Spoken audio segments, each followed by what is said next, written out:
சுண்டல் குழம்பு எப்படி செய்வது பார்க்கலாங்களா? மூக்கல்ல சுண்டல் குழம்பு தேங்காய் போட்டு. இப்போ ஃபஸ்ட்டு வந்து கத்திரிக்காய், உருளைக்கிழங்கு, உருளைக்கிழங்கு ரெண்டும் வந்து ஃபஸ்ட்டு நீங்கள் எந்த பாத்திரத்தில் செய்கிறீங்களோ, குக்கர் அது எத்தனை நாள் இருந்தாலும் ஓகே. அப்புறம் தக்காளி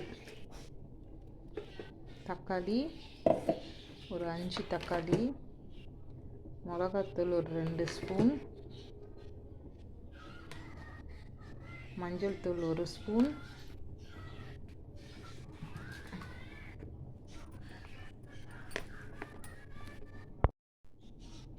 தனியா ஸ்பூன், அது ஒரு 3 ஸ்பூன் தனியாத்தூள், 3 ஸ்பூன் கல்லுப்பு தேவைக்கேற்ப,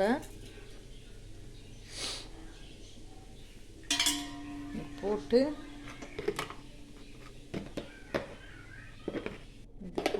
கேஸை ஆன் பண்ணிவிட்டு ஒரு சொம்பு தண்ணி ஊற்றிக்கணும்.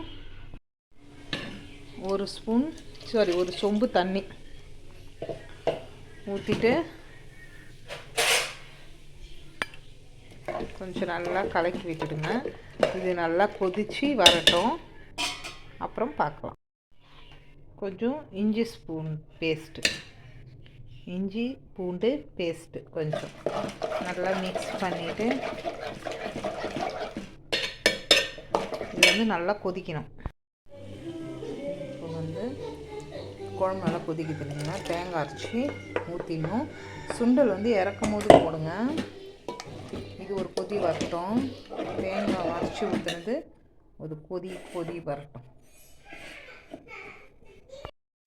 நல்லா ஃப்ரை ஆகிடுச்சு பாருங்கள். ப்ரௌனிஷ் கோல்டன் ப்ரௌன் நல்லா ஆனியன் வந்து நல்லா ஃப்ரை ஆகிடுச்சு. இப்போ வந்து நம்ம எடுத்து இந்த குழம்புல வந்து ஊற்றிடலாம்.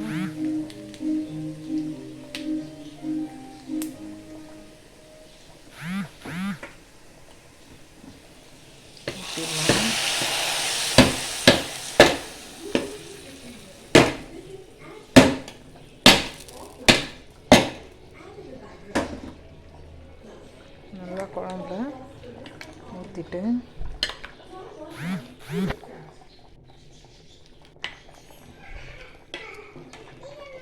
கலரிட்டு அவ்வளோதாங்க. கேஸ் ஆஃப் பண்ணிவிடுங்க. குழம்பு ரெடி. இந்த ட்ரை பண்ணி பாருங்கள். சப்பாத்தி, சாப்பாடு, தோசை எல்லாத்துக்குமே ரொம்ப நல்லாயிருக்கும். ட்ரை பண்ணி பார்த்துட்டு கமெண்ட் பண்ணுங்கள். ஓகே ஃப்ரெண்ட்ஸ், பாய்.